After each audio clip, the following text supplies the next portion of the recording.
नमस्कार दोस्तों, आपका स्वागत है। आज हम कुछ अलग ही बात देखने वाले हैं। मतलब ये जो बात है वो थोड़ी सी नई आपके लिए हो सकती है।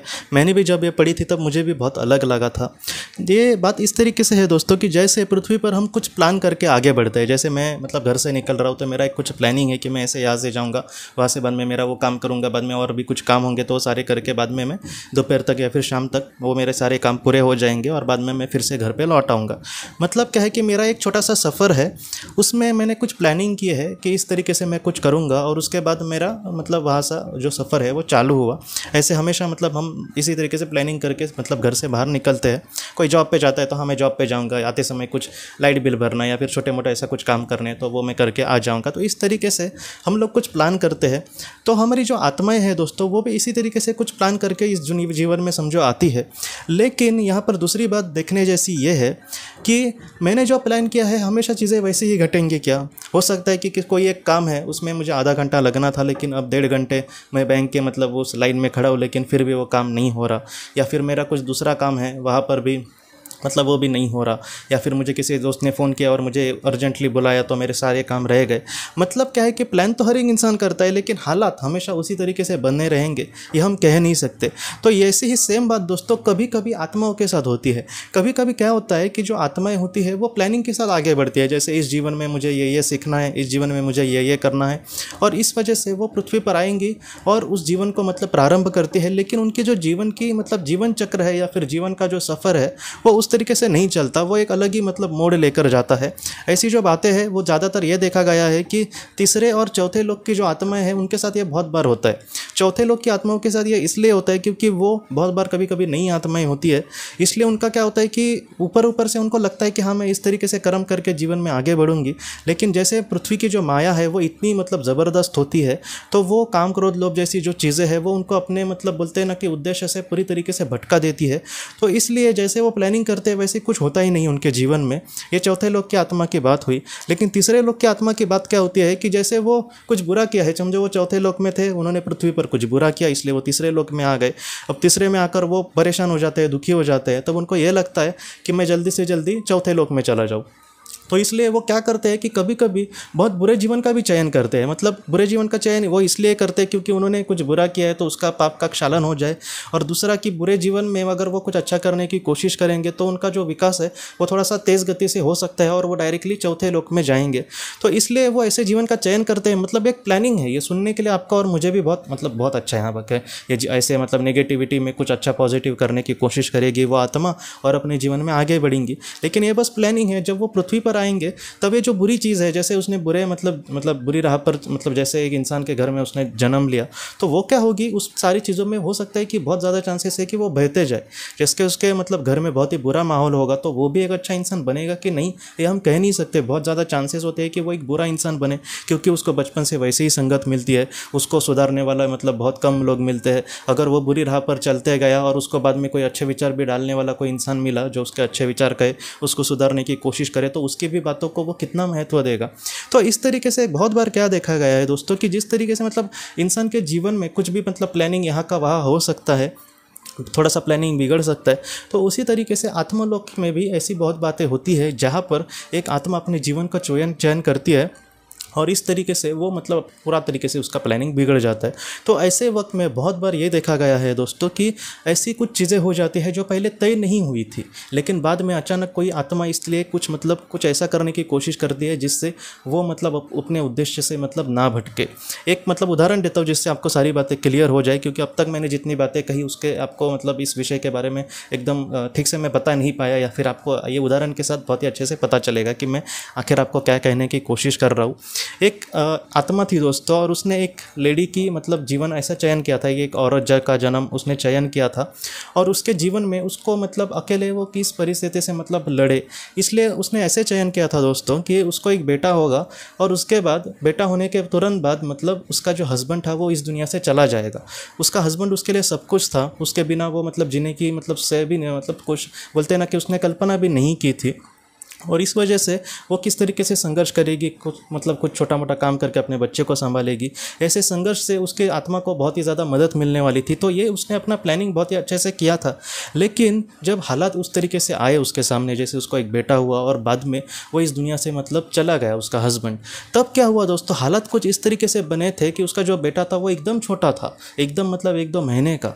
और उसके बाद क्या हुआ कि उसके सामने कुछ ऐसे पल आ रहे थे कि वो सोच ही नहीं पा रही थी कि मैं कैसे जीऊँ। वो बार बार आत्महत्या की कोशिश करने की सोच रही थी। तब क्या हुआ कि जो उसकी मार्गदर्शक आत्मा है वो थोड़ी सी डर गई। उसको ये लगा कि अगर इसने सुसाइड किया तो इसका वक्त भी ज़ाया जाएगा और ये निचले स्तर पर भी जा सकती है, क्योंकि उसने अपने जीवन को उद्देश्य को पूरा नहीं किया।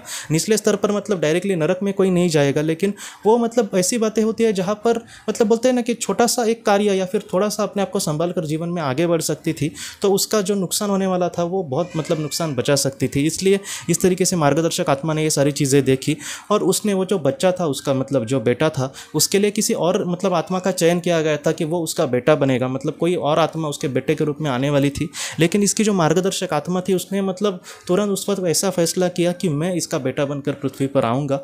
और जब वो इसका बेटा बन के आया तब उसके मन में थोड़ी सी पॉजिटिविटी उस बेटे ने डालने की कोशिश करी।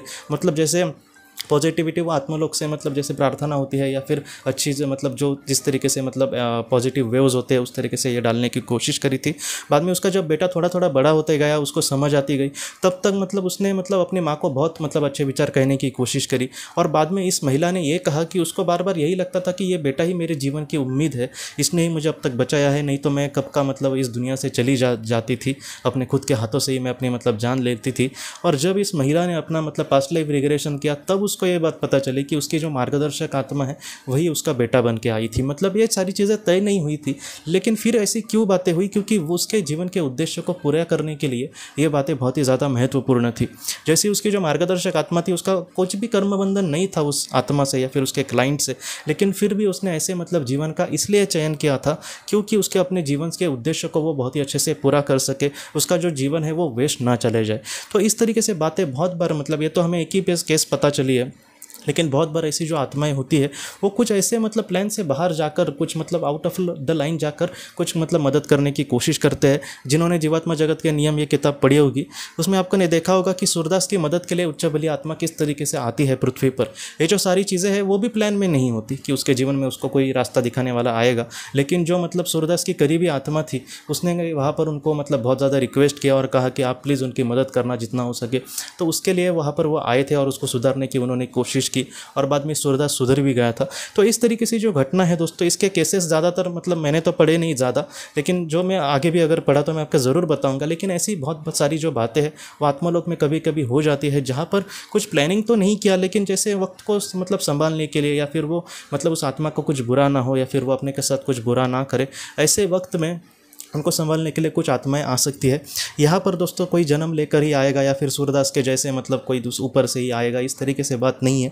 जैसे आप अपने जीवन में कोई दुखी है और आपको जीवन में कुछ ऐसे इंसान आपके दोस्त मिल जाए या फिर कहीं से आपको अच्छे विचार मिले, कोई अच्छी किताब मिले, तो ऐसे वक्त में भी आप प्लीज़ समझना दोस्तों कि कोई बोलते हैं ना कि एक दुनिया के परे की जो दुनिया है या फिर आपके जो करीबी लोग हैं उन्होंने ही आप तक ये सारी चीज़ें लाई है कि हम कहीं ना कहीं अपने आप को संभाल कर जीवन में आगे बढ़ सके। क्योंकि कभी कभी छोटी छोटी चीज़ मैं आपको एक इसलिए कह रहा हूँ क्योंकि एक लड़के ने सुसाइड किया था दोस्तों, और बाद में वो इस दुनिया से जब चला गया तब उसने वहाँ पर उसको आत्मलोक में ऐसे काम दिए गए जैसे लोगों को मदद करने की कोशिश करना। तो उसने उसने इस तरीके से कहा था कि उसके सुसाइड के बाद उसने अपने माँ को ऑटोमेटिक राइटिंग के ज़रिए बहुत सारे संदेश दिए थे कि जैसे मौत के बाद क्या होता है, हम लोग यहाँ पे कैसे रहते हैं। तो उसकी माँ ने वो जो सारे संदेश थे वो एक ब्लॉग एक वेबसाइट के ज़रिए इंटरनेट पर डाले थे।